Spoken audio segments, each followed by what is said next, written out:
Hello everyone, welcome back to my YouTube channel. तो आज हम डिस्कस करेंगे CSIR NET June 2023 ordinary differential equation का क्वेश्चन। तो हमारा फर्स्ट क्वेश्चन है ये, जो पार्ट बी में पूछा गया है। क्वेश्चन आईडी है 704042।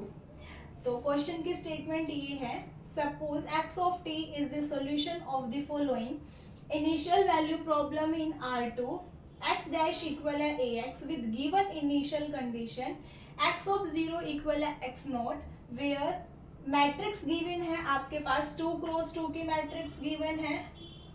Which of the following statement is true? First option है x of t is a bounded solution for some x naught not equal to 0.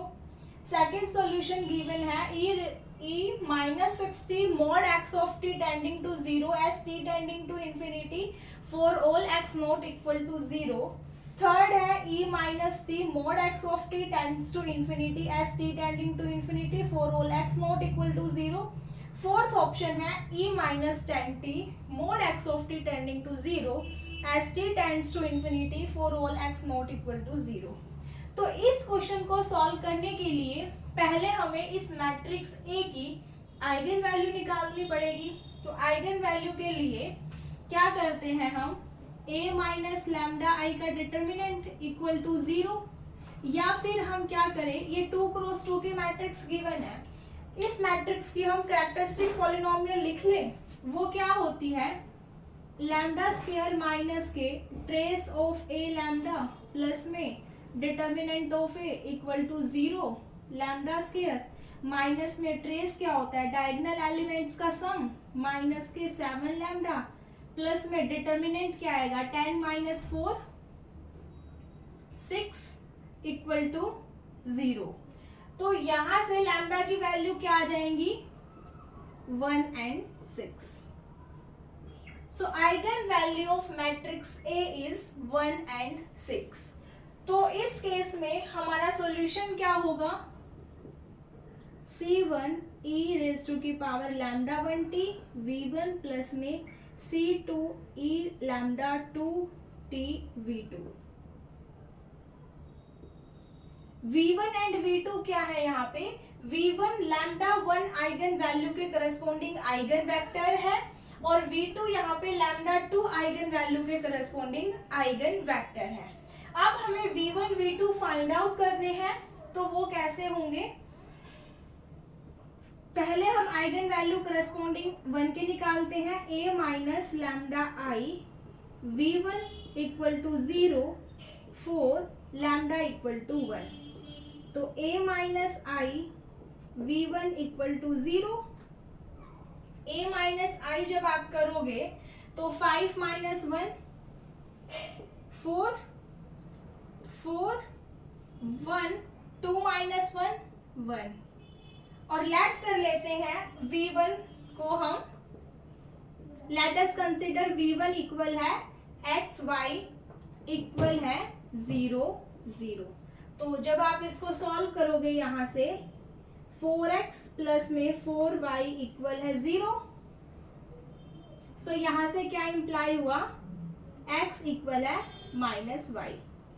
तो आपका V1 वेक्टर क्या बना 1 माइनस 1, ये आपका V1 वेक्टर आया। अब आपको V2 वेक्टर निकालना है, वो कैसे निकलेगा, a minus lambda I V2 equal है 0 4 लैम्डा इक्वल है 6। तो a माइनस 6 करोगे 5 माइनस 6 माइनस 1 4 1 और 2 माइनस 6 करोगे तो आपका यहाँ पे आ जाएगा माइनस 4। V2 वेक्टर कंसिडर कर लेते हैं xy इक्वल है 0 0। तो जब आप यहां से सॉल्व करोगे तो सॉल्व करने पे क्या आया, minus x plus 4y equal है 0। तो यहां से क्या आया, x इक्वल है 4y। तो आपका V2 वेक्टर क्या बना, x है 4 y है 1। ये आपका V1 और V2 वेक्टर हमने निकाल लिए। अब आपका सॉल्यूशन क्या बनेगा, एक्स ऑफ टी सॉल्यूशन वो है C1 E, लैम्डा 1 है T, और आपका V1 वेक्टर है 1 - 1 प्लस में C2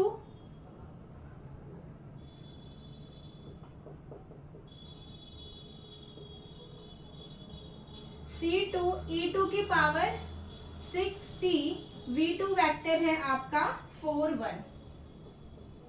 ये आपका x ऑफ t सॉल्यूशन आ गया। अब फर्स्ट ऑप्शन देखो, फर्स्ट ऑप्शन बोला है कि t tends to infinity, first option है आपका x of t is a bounded solution for some x not not equal to 0।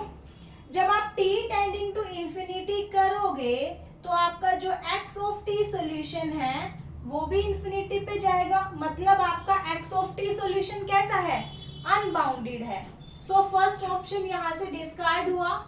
Second option के लिए देखो कि आपका जो सॉल्यूशन है उसको e - 6 ऑफ t से मल्टीप्लाई करके देखो, क्या t टेंडिंग टू इंफिनिटी करने पर आपका सॉल्यूशन 0 को अप्रोच करता है या नहीं। चलो सेकंड ऑप्शन चेक करते हैं। अब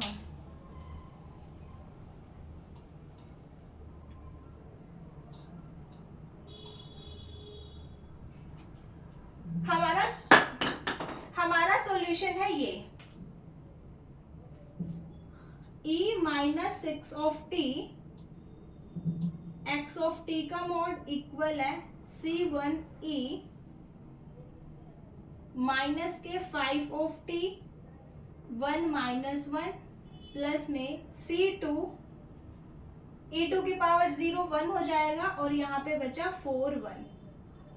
तो आप देखोगे कि t टेंडिंग टू इंफिनिटी करने पर ये तो 0 को अप्रोच कर रहा है, बट ये जो वैल्यू है ये वैल्यू आपकी कोई ना कोई फाइनाइट वैल्यू को टेंड्स कर रही है। तो इसका मतलब क्या हुआ कि t टेंडिंग टू इंफिनिटी करने पर आपका सॉल्यूशन किसी फाइनाइट वैल्यू को अप्रोच कर रहा है, ना कि 0 को। सो यहाँ से सेकंड ऑप्शन आपका डिस्कार्ड हो गया। सिमिलरली आप थर्ड ऑप्शन चेक कर सकते हो। अब हम फोर्थ ऑप्शन देखते हैं। फोर्थ ऑप्शन के लिए क्या है, जब आप चेक करके देखोगे तो आपका थर्ड ऑप्शन भी डिस्कार्ड हो जाएगा। तो फोर्थ ऑप्शन में क्या है, e - 10t x of t का मोड इक्वल है C1 E2 की पावर -9t, V1 वेक्टर है 1 - 1 प्लस में C2 E6t है, तो यहाँ बचेगा माइनस के 4t V4 1। अब जब यहाँ आप t टेंडिंग टू इंफिनिटी करोगे तो आपका x ऑफ t जो भी है e माइनस के 10t x ऑफ t का मोड ये आपका 0 को अप्रोच कर जाएगा। e2 की पावर -इंफिनिटी 0, ये 0 को गया। सिमिलरली e की पावर -इंफिनिटी 0, तो e की power -10t mode x of t जो आपका सॉल्यूशन है t टेंडिंग टू इंफिनिटी करने पर 0 को अप्रोच कर रहा है। सो इसका फोर्थ ऑप्शन करेक्ट है। Thank you so much guys.